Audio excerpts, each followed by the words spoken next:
¿Qué pasa? ¿No peligroso? ¿Todo? Todo está bien, aquí no pasa nada. Terk edilmiş evler var. Bu şekilde.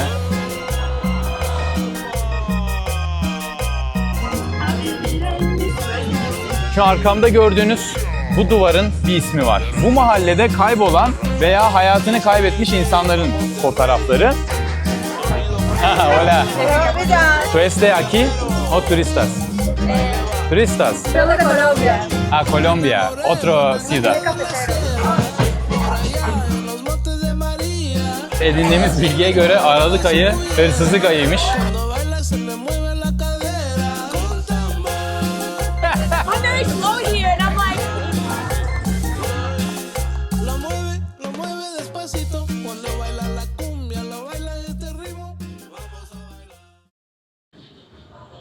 Hola amigos. Bugün Medellin'deyiz. Hepinizin Pablo Escobar'la tanıdığı, aşina olduğu şehir Medellin. Medellin diye yazılıyor. 2 L var. Ama Kolombiya İspanyolcasında 2 L yan yana geldiğinde C veya Ç gibi okuyorlar. Böylece Medellin oluyor yani.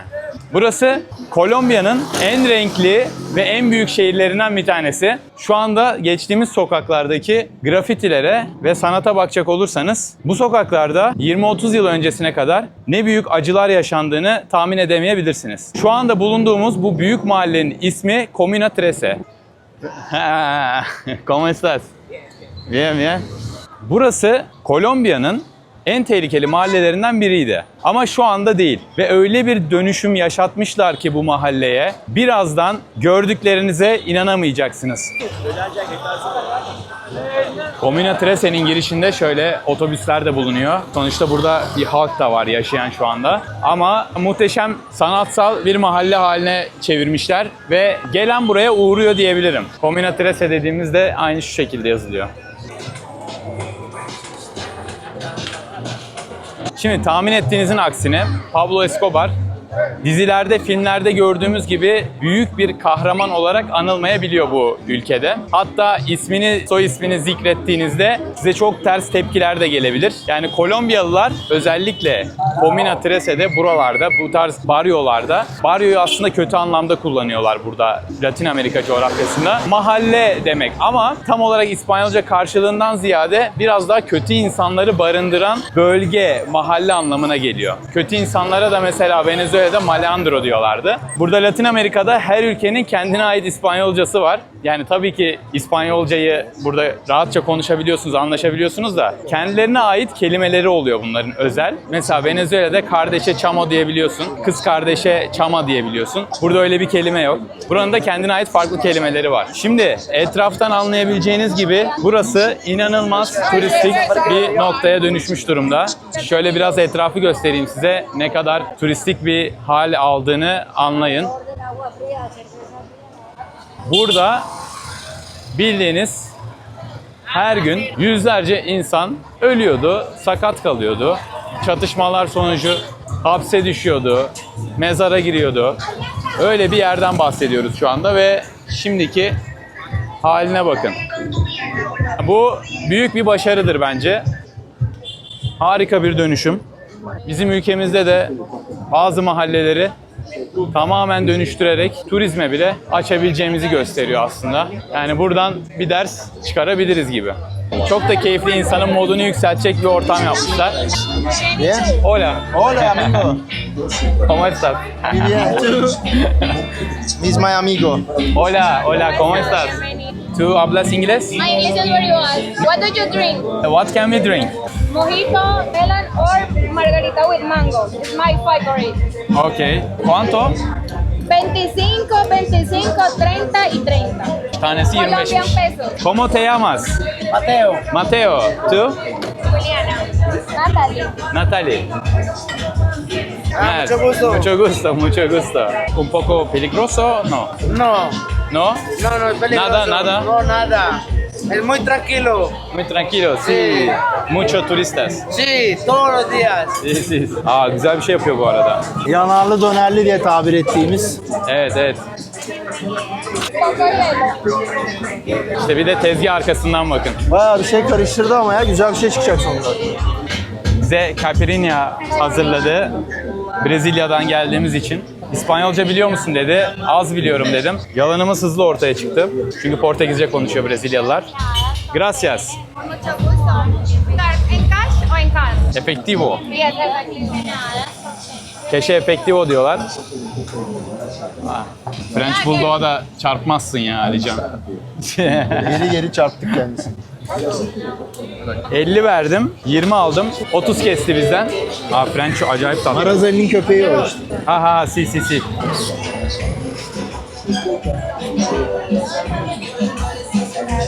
Güzelmiş ya. Aa. Esa buena. Si.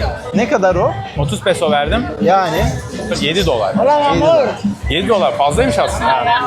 Sokakta bir tezgah göre biraz fazla aslında da. ama çok turistik bir yer. Belki Kolombiya'nın en turistik yerindeyiz ya. Sadece şeyin değil. Kolombiya'nın belki en turistik sokağındayız yani. Öyle düşününce normal. Gracias. Hala bir tık hastayız. Boğazlar iyi değil. Bu arada saçlar olmuş bence. Bir oy verebiliriz Alican'a. Evet, son tıraştan sonra Gözlüğünü de çıkar. bunu ben kendim yaptım. Bu saçları ben Yalın abiye adadım. Adak olarak. Yalın abi de iyileşti zaten. Şu anda ülkede de değil. Çok şok. Acayip bir şey atlattık zaten burada da. Neyse atlattık en azından. Geldi geçti. Evet. Bu arada benim ya burada Kolombiya forması almam lazım aslında. Ben Brezilya formasıyla geziyorum burada. Olmuyor. Şunlardan bir tane almam lazım. Sen olmuyor, elinde kamerayla da geziyorsun, o da olmuyor. Ver. Evet. Bir devir teslim töreni yapalım o zaman. Şimdi bu rüşteyi hemen giymek istiyorum ya. Bir tane böyle düzgün bulursam giyeceğim yani. Bak bu formalar çok güzel gözüküyor. Yerel takımların. Ha bak bunlar şey değil. Şunların kolları daha iyi. Çok kirli ya. Ben direkt hemen üstüme giyebileceğim bir şey arıyorum. Abi bunlar direkt maç forması. Futbolcuların teriyle beraber satıyorlar. Ha, direkt kiriyle, teriyle. Öyle. Şu arkamda gördüğünüz bu duvarın bir ismi var. Komün 13 mahallesine direkt girişte sizi bu duvar karşılıyor. Duvarın ismi Memorial de las Ausencias, yokluklar anıtı. Bu fotoğraflar bu mahallede kaybolan veya hayatını kaybetmiş insanların fotoğrafları. Dediğim gibi çok fazla şiddet olayı yaşandı. Çeteler arasında da yaşandı. Aynı zamanda Pablo Escobar kartellerin üyelerinin bu mahallede neler yaptığının resmedildiği bir anıt aslında. Aynı zamanda 2002 yılında birazdan gireceğimiz mahalleye bir operasyon düzenleniyor. Operasyon Orion adı altında kartelleri çökertmek için düzenliyorlar bu operasyonu. Asker, polis, devletin tüm birimleri, tanklar, helikopterlerle bu mahalleye giriyorlar. Ve sonucunda tabii çok büyük bir sivil zayiat da veriliyor. Ve gördüğünüz insanların bir kısmı da sadece çete savaşlarında değil, bu operasyon sonucunda da hayatını kaybetmiş veya kaybolan insanlardan, çocuklardan oluşuyor. Ve bu anıları canlı tutabilmek adına, kolektif bir algı, bilinç oluşturabilmek adına böyle bir duvar yapmışlar. Mahalleye girerken bu duvar sizi karşılıyor. Mahallenin derinliklerine doğru gireceğiz. Çok tersi bir atmosfer, çok farklı bir hava göreceğiz orada. Ama önden bunu bilmemizde fayda var. Burada bira satıyorlar. Biranın tanesi 3000. Şöyle hesaplayabilirsiniz. 4100 şu anda 1 dolar yapıyor. Bak şuraya bak. Tam işte şu hayalimdeki favori içindeki sahalar var ya. Allah kahretsin ya. Wow, insan sandım ben de. Benziyor bir de Kolombiyalılara. Ne yapıyoruz? Direkt girebiliyor muyuz biz buraya? Türkiye. Oğlum çok güzel ortam. Şu ortama bak, muhteşem ha. Brasil fue a verla. Yo hablo portugués. Yo de Janeiro. Ha bak, Brezilyalı sanıyorlar beni. Ha. Si. Ronaldo. Amigo. No, Real Ronaldo. El fenómeno. Fenomeno. Türkiye. Mira. Türkiye. ¿Hablas español? Ah, un poco. Mira. Amigo. Tú, Colombia. Israel. İsrail. Kia, my team Colombia. Okey. Oğlum bunlar freestyle'ci çıkmasın şimdi. Rezil olmayalım burada. Kia, Colombia versus Israel. İsrail'e karşı oynuyoruz ha bak. Bütün yüreğimizi, her şeyimizi sahaya koymamız lazım.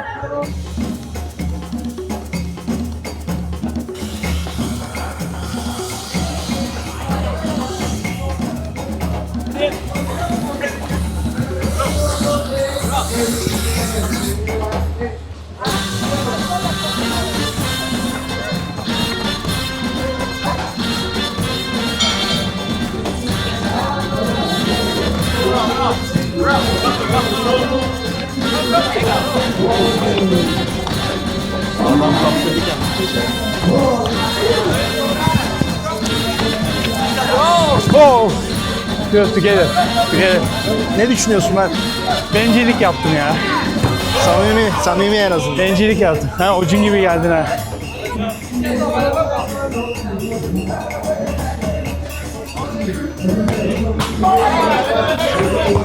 Oh! Kaçacak gol mü ya? Isınmadan maça başlarsan böyle olur. Burası. Burada. Burada be oğlum ya. Kolombiya futbolunun bizden öğreneceği çok şey var. Sí. Bravo.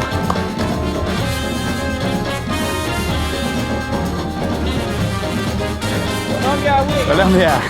Evet Mert, gol attın, neler düşünüyorsun? Düşünemiyorum.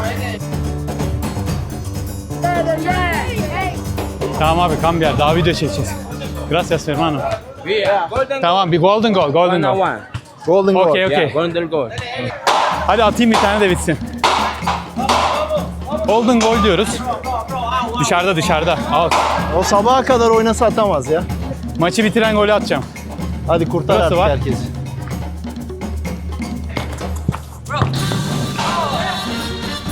Oğlum ne bro ya?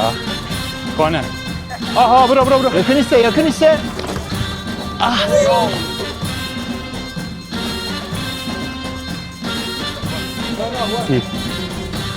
Çektin değil mi Alican? Çektim. Güzel bir Drogba editi gelir ona. Oğlum, Mert şut iğrenç- artık ya, gördüğün yerden vur artık ya. İğrençler dedim ya. İyi oldu. Ha.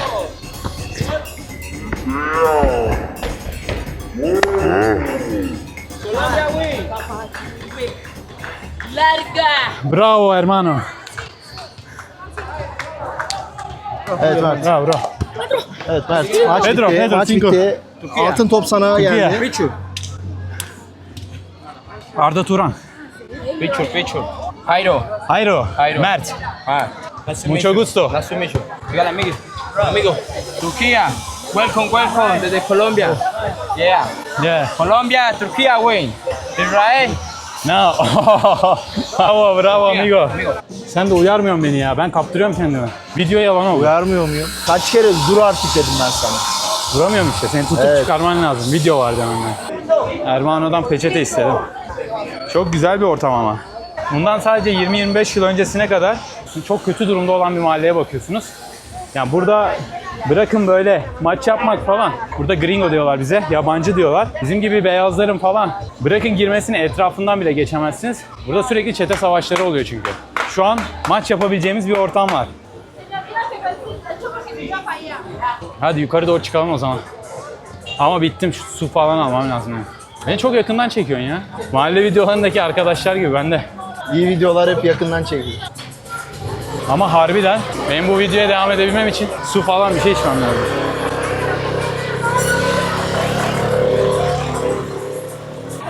Oh. Bu arada maç Kolombiya İsrail'e karşıydı. O çok Karşıdaki değişik çocuklar bir İsrailliydi. eşleşme oldu. Dos ki. Okay. Okay, gracias. Kim demiş Kolombiya tehlikeli diye ya? Şu an Kolombiya'nın en tehlikeli mahallesindeyiz. Comuna 13. Ortama bak. Bu demek değil ki tedbiri elden bırakın. Her an her şey yaşanabiliyor abi burada. O yüzden paranoyak olmakta fayda var. Sağınıza solunuza 2-3 kere bakmakta fayda var. Biliyorsunuz bizim bir önceki videoda neler yaşadığımızı. Bunlar da her an her yerde yaşanabilir yani. Ama dikkatli, tedbirli olunduğu sürece çok da keyifli bir ortam var burada. Tamam, bittim ya. Sen beni niye uyarmıyorsun? Zaman kaydı, yemin ediyorum zaman Ama aldım iyi kaydı. oynadın. Gerçekten iyi mücadeleydi yani ve hakkını vermişsin formanın. Verdim harbiden. Değiştirmem lazım. Abi Samuel Johnson Antep maçına dönmüş yani.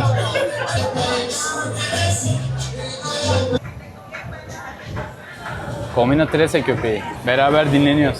Bence şu Suriye konusundan da biraz bahsedelim. Saçma mesajlar almaya başladım. Videoya tıkladığınızda aşağıda ne zaman çekildiği yazıyor. 6 ay önce çektiğimiz videolarda bir görevle veya bir şeyle gitmediğimiz için bordo pasaportumuz var her vatandaş gibi. Ve bu pasaportla da biz Suriye'ye o dönemde sadece Lübnan sınırından girebileceğimizi öğrendik. Lübnan'a gittik. İşte Lübnan'dan kara sınırından bir tur firmasıyla anlaşıp, çünkü sadece tur firmalarıyla girebiliyorsun o dönemde Suriye'ye. Çok aşağıya mı tutuyorsun sen ya?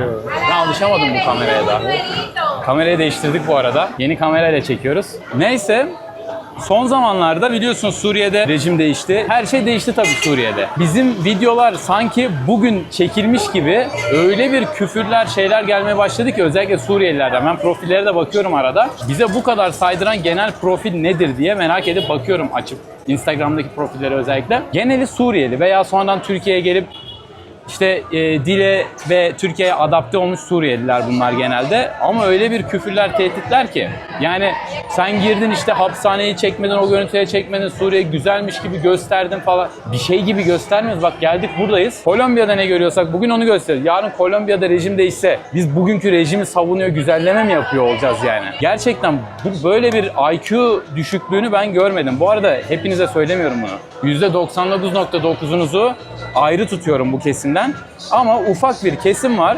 Böyle bir şey olamaz ya. Öyle bir propaganda yapıyorlar ki. Şimdi ismini bile verip onların etkileşimini arttırmak istemediğim bazı haber siteleri, ya zaten biliyorsunuz, tahmin edebilirsiniz. Esad'ın maymunları falan diye ben ve benim yanımda işte birkaç YouTuber gezgin daha, onlardan da %99.9 eminim hiç öyle bir şeyde parmaklarının olmadığını. Adamlar geziyor. Gezerken gördüklerini çekiyorlar. Öyle bir ithamla karşılaştık ki son dönemde. Sanki biz bugün girdik ve yaşananları göstermeyip her şey güzelmiş gibi gösteriyoruz algısı yarattılar. Böyle bir şey olamaz ya. Ya ben 73. ülkemdeyim. Bugüne kadar ne gördüysem onu gösteriyorum. Bir gezgin kimliğiyle yani. Dediğim gibi pasaportum bordo pasaport. Her vatandaşta, sizde de olduğu gibi. Bilmiyorum, yorum harbiden sizde yine. Yani benim daha fazla diyecek bir şeyim yok. Açıklama yapmayacak mısın falan.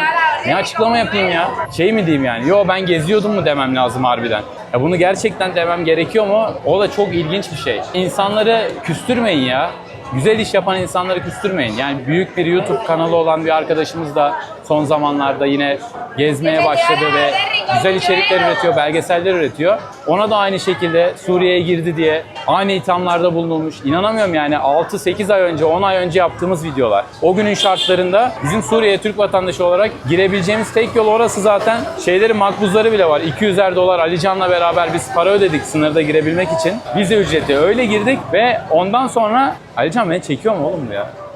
Tabii ki de ya. Kafanın üzerine boşluk var. Tribe girdim ya, sanki çekmiyormuş gibi. Tamam. Olur mu abi ya? Tamam, bütün dediklerim boşa gitmiş gibi hissettim. Neyse. Yani o dönemde de sadece bunları gösterdiniz, rejimin hakim olduğu yerler. Abi zaten giremiyoruz ki diğer taraflara. İki Türk vatandaşı elinde kamerayla siz bizim her yere girebileceğimizi mi düşünüyorsunuz? Ne gazeteciyiz ne bir şeyiz, bir kimliğimiz de yok yani. Sıradan Türkiye vatandaşı 2 kişiyiz. Elimizde kamera var. Girebileceğimiz yerler tabii ki kısıtlı. O yüzden bizi o günün bir tur şirketi karşılayıp içeri sokmak zorundaydı. Diğer türlü zaten giremiyoruz. Girdik. Kendimiz gördük, gördüğümüzde gösterdik. Hatta Humus'taki yıkımı da gösterdik. Nasıl bir kötü bir durum olduğunu, kötü bir halde olduğunu. Bazı yerlerinde gayet iyi olduğunu o dönem yani. İnsanlar sokakta oturup bira da içeni vardı, restoranlar da açıktı. Ama aynı zamanda bu hapishaneler de varmış. Mesela ondan benim hiç haberim yoktu. Sizin de yoktu çünkü şuradan anlıyorum. 6 ay önceki videolarımızın altında 3000-4000 yorum var. Bu yorumlardan bir tanesi bile hapishanelerle veya oradaki işkencelerle veya hapishaneyle ilgili bir tane yorum görmedik. Çünkü sizin de haberiniz yoktu onlardan, bizim de olmadığı gibi. Yani olsaydı ve izin alabilseydik girmeye, göstermeye, oraları da göstermek çok isterdik. Hatta oraları göstermek isterdik ama o günün şartlarında o şekilde gezebildik orayı. Ya öyle müsaade ettiler, ne yapalım yani. Oraları gezince Esad'ın adamı ya da fonlanmış veya para almış mı oluyoruz? Şimdi burada burayı geziyoruz. Komün 13 ne kadar güzel diyorum ben. Şimdi buranın başbakanından para almış mı oluyoruz yani? Ya da Venezuela'daydık. Orada da güzel yerler de vardı, kötü yerler de vardı. Abi biraz daha size verilen zekayı biraz daha kullanmaya çalışın ya. Yine tekrar ediyorum. Yorumlarınızın %99'u çok güzel. Sadece %1'lik anlamayan ve genellikle kötü niyetli olan insanlardan bahsediyorum. Yani yanlış yapıyorsunuz çünkü bizleri de böyle itham altında bırakıyorsunuz. Bilmiyorum, bu özellikle yeni türeyen gazeteciyim diye ellerinde sihirbaz gibi sopalarla ekranda bir şeyler anlatan, bizim gibi tek amacı gezerek gördüklerini insanlara göstermek olan YouTuber'ları bu kadar suçlamak ve bu kadar hedef göstermek ayıptır ya. Ayıptır yani. Neyse, Suriye hakkında söyleyeceklerim bu kadar. Yani daha fazla konuşacak bir şey yok. 6 ay önce çektiğimiz videolar dediğim gibi. Bu kadar. Açıp izleyebilirsiniz. Aşağıdaki yorumlara da bakın. Yorumların tarihine de bakın. Bir kişinin bile o hapishanelerden haberi yok o dönem. Bizim de yok. O yüzden gösteremedik, çekemedik ki haberimiz olsa da belki zaten oralara sokmayacaklardı. Bilmiyoruz ki biz, dediğim gibi, nasıl girebiliriz? Herhangi bir ülkenin çalışanı veya yetkili biri de değiliz ki bizi alsınlar her yere. O günün şartlarında izin verilen çerçevede gezip gördüğümüzü göstermeye çalıştık. Bu kadar yani. Zaten artık bizi bileniniz, tanıyanınız da tanıyor. Yani 5 yıldır bu işi yapıyorum. Dediğim gibi 73 ülkeye girdim. Her ülkeden böyle para alsaydım. Valla şu adam anlasa Belki anlıyor ya. özür dileyecek yani. Ha, Kipak. أنا كيفك تمام ولا الحمد لله؟ Where are you from? أنا أردني. أردني. Ürdün. Lan Okey. Suriye dese şimdi var Suriye ya. dese. Güzel olurdu, burada Güzel sohbet olur. ederdik. Güzel olur. Ürdün. Señores, Uno momento. Gideceğiz. Müşteri geldi. Esnaf da kendi arasında tartışıyor. Turiste karışma oğlum diyor. Aa, dövecek lan. Gelişiyor ya. What's your name? Ali. حبيب قلبي. Habibi, Türkiye. Si. Si ne lan? Aa, Turko. Turko. Vay. هلا حبيبي. Bro, see you. هلا حبيبي. Habibi, yallah. Adamı Suriyeli sandım ilk ha. Öyle çıksa o muhabbetin üzerine çok bomba olur. Çok zaten. bomba olur. Keşke çıksaydı ya. Habibi. Grafitilere bakar mısın? Bu arada burada grafiti çatışması da varmış bak son zamanlarda. Eğer ki birinin grafitisinin üstüne grafiti yaparsan bu savaş başlatmak oluyormuş burada. Yani savaşlar böyle tatlı olsun. Komünön için en tatlı hali muhtemelen. Silahlarla değil, boyalarla. Şöyle gidelim mi? İyi, bekleyelim, hanımefendi fotoğraf çekiliyor. Ali Can'dan hanımefendiye biraz saygı. Saygılı bir insansın. Şu an geçebiliriz. Ben her zaman öyleyim. Ben bazen saygımı yitirebiliyorum. Sen iyi koruyorsun. Oha, biz bu kadar çıktık mı ya? Bir şey diyeyim mi? Ronaldo bu formayı böyle terletmemiştir. O zaman bir forma değişikliği yapalım. Evet, bir Kolombiya. Kolombiya formasıyla değiştirmem lazım bunu. Aa bak, empanadalar burada da var. Venezuela'nın kahvaltısı empanada. Tanesi $1. Bak burada zaten empanadalar arkada. Şu ufak şeyler. Sen yine tetikte ol. Kamerayı sıkı tut. Aa bak mesela. Biz burada grafiti yapıyor. Boş kalan yerleri boyuyor. Hola, bueno artes. Soy mujer. Ben bir kadınım diyor. İspanyolca öğreniyoruz ya. Oradan. Hola.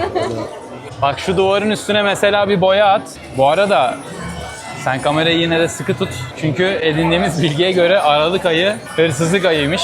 O çok ilginç bir sezon gibi yani adeta. Öyleymiş. Aralık ayı burada. Çünkü Hırsızların- Aralık ayında çok fazla turist geldiği için bu da biliniyor. Hırsızlar biraz bizim ayımız olarak bakıyor buna. Ekstra mesaidelermiş yani. Aa. Yürüyen merdiven var. Oğlum bunu da yapmışlar. Escobar'ın mahallesini ne hale getirmişler. Şuraya bak. AVM gibi olmuş burası. Yürüyen merdiven var. Bazı bölgeler var bu arada. Bizim de şu an girmememiz gerekiyormuş. Biraz daha tepeye çıktıkça. Her yer restoran, bar, kafe. Yani bugün buranın haline bakıp burası harika bir yer demek, 20 yıl önce burada yaşanan kötü olayların yaşanmadığını göstermez, doğru mu? Ya tabii ki. Şu an bir şey diyeceğim bu arada. Buradaki gördüğünüz bu çocukların abileri falan belki yani. Burada hayatını kaybetmiş olanlar. Yani binlerce insan burada çok acı şekilde can vermiş, hayatlarını kaybetmiş, Evet. evlerinden olmuşlar. Ya burada o yüzden zaten mesela Escobar dediğinde insanlar bizim batıdaki gibi "Aa Escobar işte neler yapmış" falan. Hani yüceltilen bir kişi, bir figür olarak bakılmıyor Kesinlikle. burada. Hatta yanlış kişiye söylerseniz ağzınızın payını alabilirsiniz burada Pablo Escobar dediğinizde. Yani bayağı bazı bölgelerde sessizce ismi zikretilmesi gereken bir isim. Bazı insanlarca da tabii yine Olaylara kahraman o günün olarak. şartları ve koşullarıyla değerlendirmek daha sağlıklı olur bence. Evet. Aynı az önce yaptığımız Suriye açıklaması gibi. Sohbet diyelim. Burası dehşet bir turistik bölgeye dönüşmüş resmen ya. Pardon. Şimdi size ben bu özel grafitiyi anlatmak istiyorum. Bu gördüğünüz sanatsal çalışma Komine 13'ü anlatıyor. Tarihini anlatıyor aslında buranın. Bu kadar turizme açıldığı için ve bu kadar turistik olduğu için burada neler yaşandığını çok fazla hissedemesek de şu gördüğünüz grafiti aslında Komine 13'ün, Komine Trese'nin tarihini baştan sona anlatıyor. Şimdi burada gördüğünüz zar üzerinde bir tarih yazıyor aslında. 2002. Bu 2002 tarihinde burada bir operasyon gerçekleşiyor. Oğlum herkes çekildi, ben anlatıyorum. 2002 yılından önce bu mahalle çok yoğun göç alan ve çarpık kentleşen, gördüğünüz gibi tuğla üstüne tuğla yapıştırılmış evlerin olduğu, aralarında hiçbir mesafe olmayan daracık sokakların bulunduğu bir mahalle. 80'ler, 90'lar, 2000'lere kadar çok yoğun çatışmalar geçiyor. Dediğim gibi kartel savaşları ve bölgeye hakim olabilmek adına büyük kanlar dökülüyor ve sonunda devlet bir karar alıyor. Buraya bir operasyon düzenliyor ama çok büyük bir operasyon. Tanklar, helikopterler ve özel harekat timleriyle giriyorlar. 2002'de Orion operasyonunu gerçekleştiriyorlar. Maalesef ki çok fazla sivil zayiat da veriliyor ve bunun neticesinde burada çok sivil kan da dökülüyor. Yani bu mahalle çok acı çekmiş bir mahalle. Bu gördüğünüz grafiti de bu tarihi anlatıyor aslında. Zamanında neler yaşandığını biraz anlatmak istedim. Zaten buranın şu anda bu kadar popüler olmasının sebebi de bu. Burada belediye tarafından ya da devlet tarafından bu kadar tersine çevrilebilmiş zarlar. Öyle düşünün. Her gelen turistin akın ettiği, uğramadan geçmediği bir mahalle konumunda. Aa, çok güzel ha, mekana bak.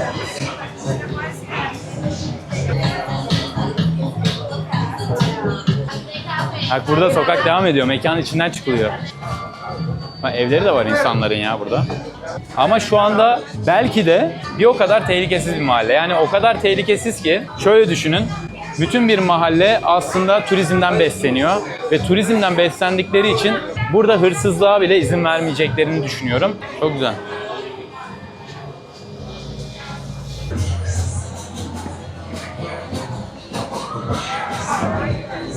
Saygı.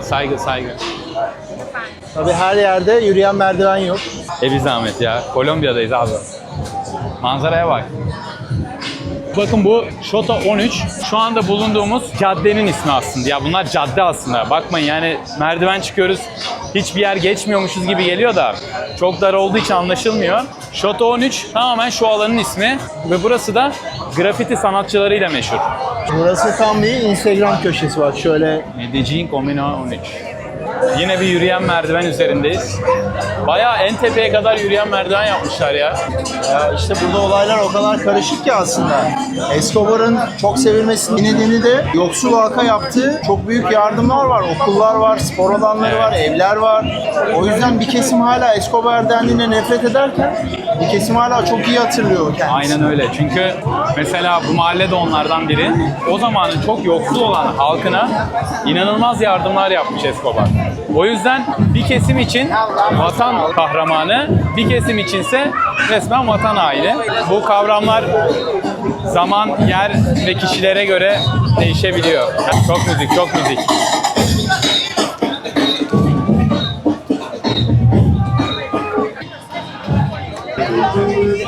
Oha ya, ben Kolombiya'ya girdiğimizden beri görmediğim kadar turisti şu an burada görüyorum resmen. Rasta yaptırıyorlar bak. Rasta ister misin Alican? Bu saçma. He. Yaptıralım bir rasta sana. Güzel olabilir. Yakışabilir aslında. He? Hadi. Rasta. Hola, ¿hablas inglés? Sí. Can you make Rasta. rasta for me? What? I'm sorry. Rasta. For him, rasta for him. Where's the possible? Impossible. Why? It's not possible. Why? I just realized, you know what? I can't really I'm very slow here, and I'm like, yeah. Jeton köşeli aldı. Have a nice day. Bye bye. Yes. Aa yaparım diyor. Aa. Gel. Sí, sí, sí, Yes, sí. there you go. ¿Cómo eso? Great. Nasıl abi? So beautiful. İğrenç oldu. So beautiful. Bu iyi bir şey mi bilmiyorum. Vallahi bak fırtına çıkardı. How is looking? Is it good? No. Thank you for to be honest. Thank you. Gracias. Mucho gracias. Mucho gracias. Gracias. Buenos tardes. Bye bye. Kız ilk anlamadı. Sakin. Yapılabilir mi falan diyor dediğim bana. Telefonla gösteriyor. Ayağıma çarptı. Köpekmiş ya. Buradan. Ama abi buraya motorla girip korna çalamazsın. He? Buraya motorla girip korna çalamazsın. Ne özgüven derler Hapşır adama. hapşır ya. Hapşır.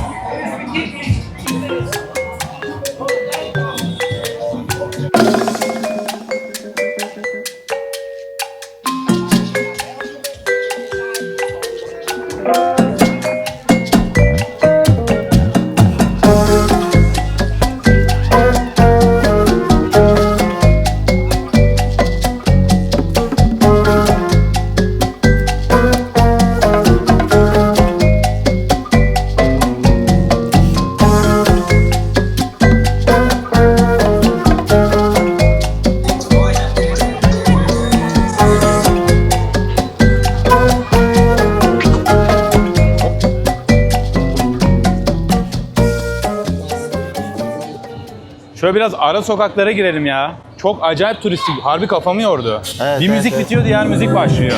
Hah. Allah Ne güzel renk geldi. Şu taraftan devam edelim. Evet. O manyak bir yer haline getirmişler. Bütün mahalle turizme açılmış ya.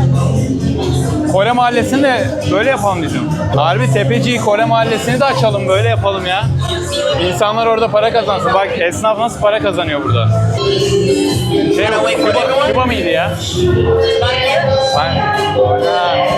¿Cómo estás? ¿Cómo estás?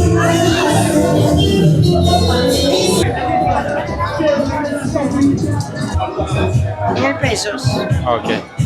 Önce peşin diyor. 1000 peso.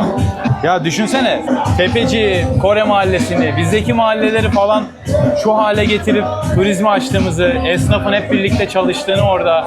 Hem Ya bak, ekonomik hem sosyal olarak müthiş abi, bir proje bak, olur. şurada belki evi olan kadın tuvalet satıyor. Tuvalet satıyor derken tuvalete girmesi lazım turistlerin. 1000 pesoya tuvalete sokuyor mesela. Mahalle için süper bir şey. Neden olmasın ya bizim mahallelerde de?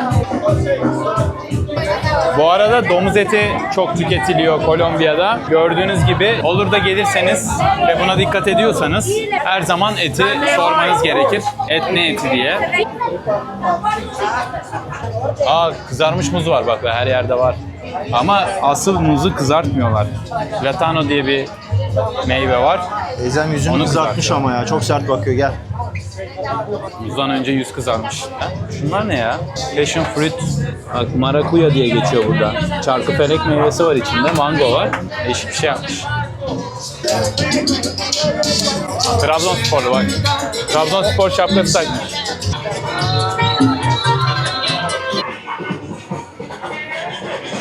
Belki bundan 10-15 yıl öncesinde sıkıntılı bir bölgede olduğu için demir parmaklıklar ardında böyle bir şeyler satan bir yerde. Şimdi bak, tuvaletini bile açmış, 1000 pesoya işletiyor.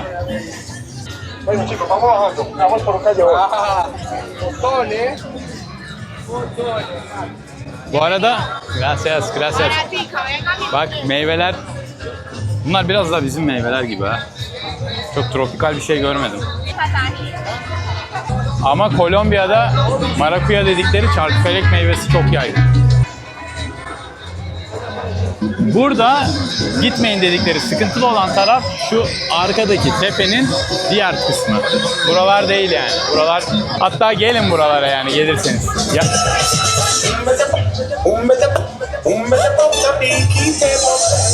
Adam benden çekiyorum diye para isterse ben de dans ederek çektim onu. Şaşırttım. Ha, gitmeyin dedikleri yere girin diyor. Güzel, çok güzeldi. Güzel, çok güzel diyor. Gidin diyor diğer tarafa. Köpek geliyor bak ısırmaya. Oo, baksana. Brezil. Si. Ronaldo. Benziyor bak. Pele'ye de benziyor ha. Aynı saçları bak aynı. Aynen aynen. Burun yapısı, kaş yapısı. Es el mejor jugador. Era el mejor jugador y es el mejor jugador. Aa Romario. Romario bak bu da Romario'ya benziyor. Con Pelé lo máximo en fútbol, lo máximo. Omar. Omar, my friend. Wilson, my friend. Muertos. Omar. Muertos. Sí, yes. Where are you from? Disculpe. Türkiye. Sí, Turquía. Arkadaşları vefat ettiği için dövmelerini yaptırdım diyor. Ya işte Onların arasına yaptırmış. aynen. Omar Cañas, futbolista del Club Atlético Nacional, asesinado en la Comuna 13, en Medellín, Colombia. Mamá, pero my mother, ma. Abi yanlış bir şey çıkacak diye ödüm kopuyor ya. Şöyle tutalım da garanti olsun. My brother, brother Your mío. brother. Brother mío, vea, Tu goles. hermano. My brother, sí, vea gol. Vea gol que hacía, vea gol, tiro libre. Es tu hermano. De Nacional, yes, my brother. Vean el gol, vea. Burada diyor suikaste uğradı diyor. Futbolcuymuş. Vean los goles. Omar Cañas, el fuerte muchacho. Todo bien, Ciao. todo bien. Ciao. Yani bunlar yaşanmış işte buralarda ya. Kimin ne yaşadığını gerçekten burada bilemiyorsun. Yani o insanların neşeli müzik dinlerken oynadığı hal ve tavırların ardında başka şeyler de olabilir.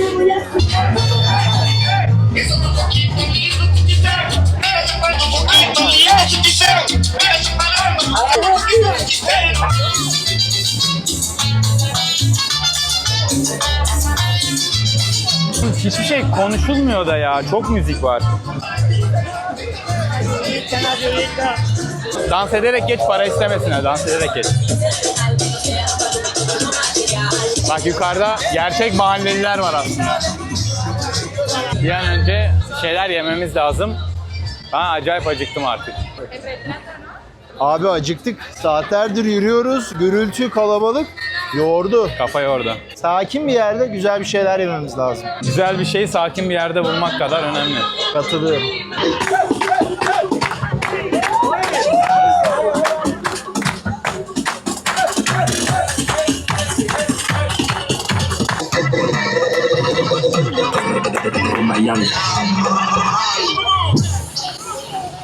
Kaç. Koş müzik geliyorlar lan. Ne yapıyorsun ya? Mira mi papá, qué pena. Hoy no estamos dejando Oğlum, pasar motos. buraya Yo me voy para el parque a chimbar por allá motorla abajo. girip yol Estoy istemek borracho y de mollado. Olacak iş değil. yani değil ya. Pablo yan sanayiyi buldum bak. Pablo Escobar. TLE eksik. Orada değil. Gerçekten Pablo sanıyor kendini. Diskoza girmiş. Al chugar le estaba dando la carretera. Tú tranquila, pero baila el sombrero. Pero baila el sombrero, me enojo. Dale, Guatemala, Guatemala.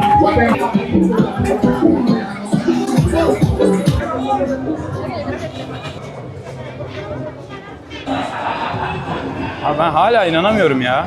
Kolombiya'da 20 sene öncesine kadar girilemeyecek bir mahallede yürüyen merdivenlerle iniyoruz.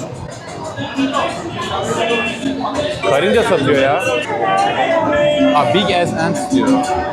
Koca götlü karınca var.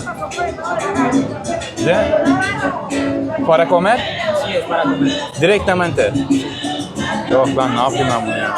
Karınca kararınca ekmeğinin peşinde desek Öyle. yanlış olmaz.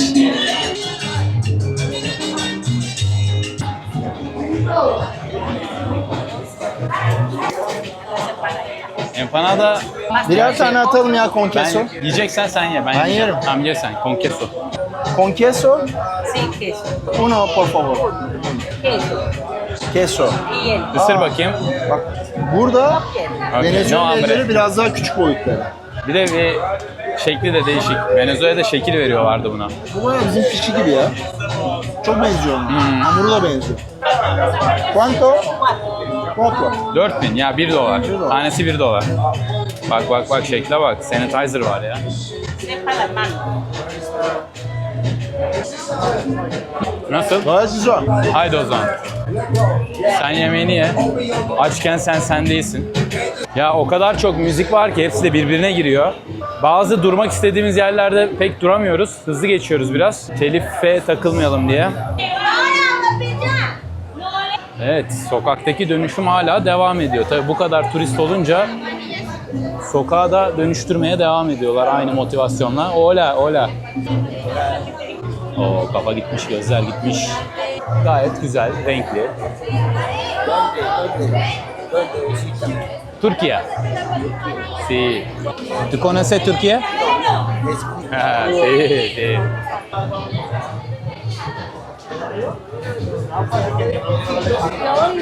Bütün Comuna Trese'yi gezdik. Nasıl Kolombiyalı abi bunlar? Bir Kolombiya forması bulamadık ya. Bir aşağıda vardı. O da kirli paslı. Ben hemen şöyle değiştireyim dedim de bulamadık. Yani hava kararıyor. Normalde burada tekin olmayan yerlerde hava kararmaya yakın insanlar oraları terk eder. Güvenlik problemi var çünkü. Ya şehir merkezi bayağı bela yani. Oraya da gireceğiz, oraları da çekeceğiz. Burayla alakası yok. Ama bakın burada insanlar hava kararıyor. Ama muhtemelen akşam da bir hayat var burada. Devam edecek yani. Bu arada insanların kameraya olan yaklaşımı ve tutumları çok iyiydi. Sokakta çekim yapınca Evet. çok yakın çekim yapabiliyoruz. Yüzlerine çok Kimse hiçbir şey yaklaşabiliyoruz. demiyor ve herkes çok güzel karşılıyor. Ekstradan da evet çok güzel karşıladı yani. Yakup TV güzel karşılanıyor yani. Bak bu arada bu şekilde rap yapıyorlar. Kişiye özel rap ama. Sana mesela rap yaparak hangi ülkeden geldiğini soruyor, ismini soruyor. Sonra bana işte biraz para atsana, atmazsan şöyle olur, atarsan böyle olur falan gibi böyle bir rap yapıyorlar. Bak, bana 2 tur at. Ya güzel aslında, tatlı ya. Bir noktada şeye dönüyor Tatlı zaten tatlı para paraya verenin dönüyor. motivasyonu. Al şu parayı Allah aşkına sus tamam gelme Aynen, artık benimle. aynen. Gelip sana para ver diye dilenme durumu yok mesela. Kişiselleştirilmiş rap yapıyor gidiyor. Happy Brownie diyor bak. Happy Brownie. İçinde ne var siz tahmin edin.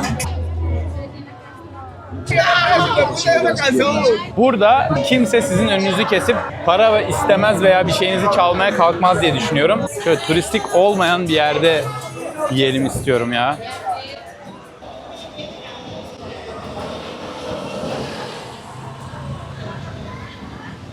Ristorante del Bosque. Importante, resultante. Bu burada değil ha, burada değil. Lokal bile gelmiyor buraya da. Başka bir yer bulalım. Buldum ya, şurası gibi. Bak orada değişik bir şeyler yapıyorlar. Aa. Ne bu Özbek pilavı gibi? Harbiden ha.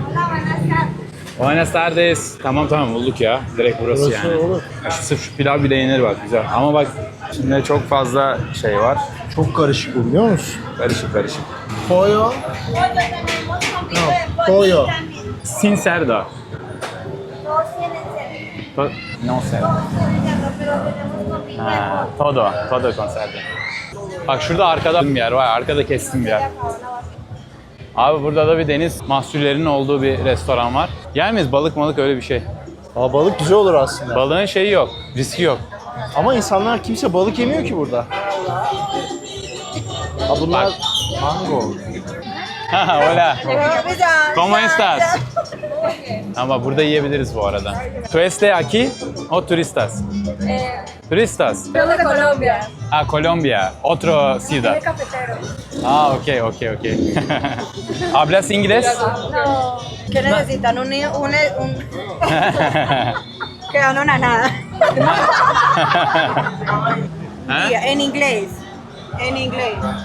¿Necesitan guía? ¿Van a subir? En inglés. Restaurante bonita? Sí. Sí.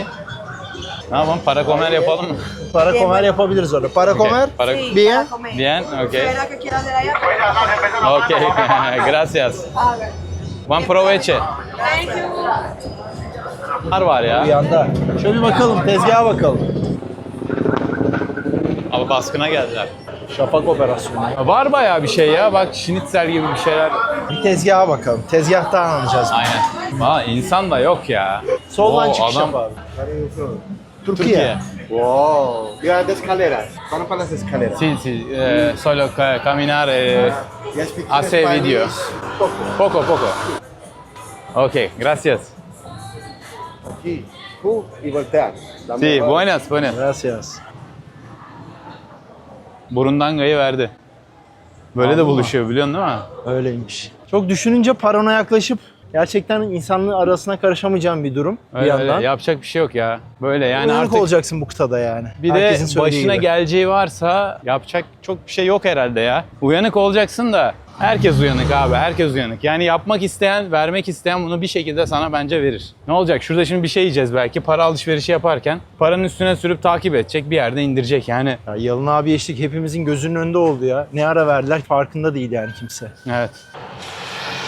Gerçek Komine 13'e şimdi geldik aslında. Komine 13'ün zenginleri burada yaşıyor bak. Aşağıda mahallenin eteklerinde böyle güzel evlere sahipler. Bahçeli falan. Arabasını yıkayan bir Komine 13'lü. Terk edilmiş evler var. Bu şekilde. Yani insanlar zamanında buralara bedavadan ev dikmiş işte. Kaçak elektriği falan çıkmışlar.